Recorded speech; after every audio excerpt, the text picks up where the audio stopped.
Now, Kristine Berzina is head of geopolitics at the American public policy think tank, the German Marshall Fund. Welcome to DW. I wonder, do you expect that the recent acceleration of this crisis to end in Russia launching a full-scale invasion of Ukraine? That's a very reasonable possibility. Right now, we're trying to see how far that could go. Russia has still over 150,000 troops that could move into Ukraine. This is an incredible number. And when you look at the declarations, as we just heard, that not only the People's Republics and their current status, but the entire regions around them, the rest of the oblasts, could be considered by Russia now as those territories in need of defense and support, that would indicate that the Russian troops could start pushing the existing battle line and moving more into Ukraine directly.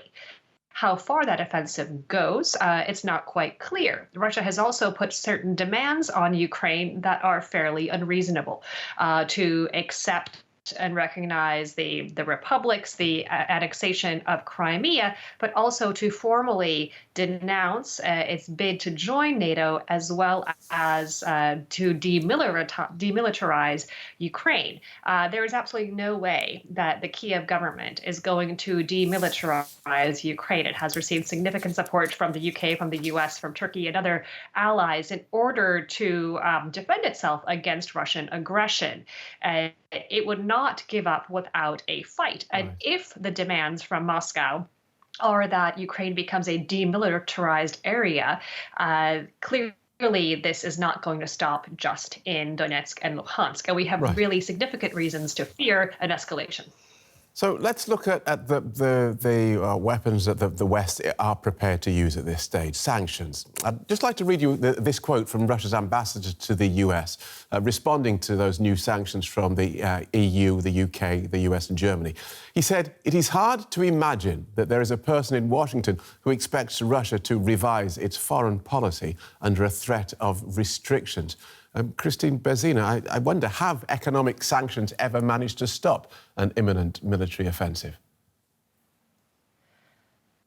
The economic sanctions are going to put a cost on Russia and will try to dissuade it to understand that it is about to embark on an irreversible course of action.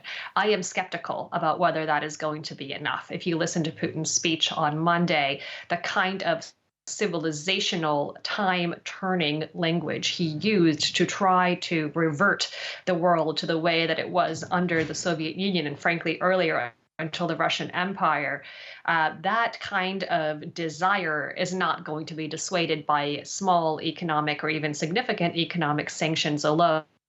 The question is, what is Russia's future? And if Russia wants to survive, for now it has economic capital, but what is the long game? And how does and is Russia willing to really break ties definitively in many ways with the West? They're making the bet that the West will not be unified.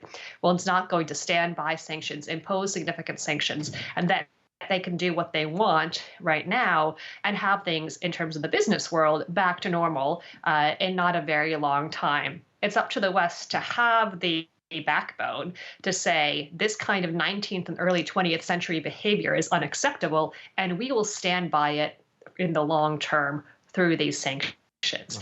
And so we will not see whether that's effective in the 1 week or 1 month time frame. This really is something about the long-term goal and making sure not to prove to Russia that it's assumption that we are weak and that we will fold in terms of if it gets to our own economic benefit, for example, cheaper energy. They think we won't. They think we won't hold out, and that we'll just accept their egregious behavior. And very clearly laid out there. Thank you so much for that, Kristine Berzina from the German Marshall Fund.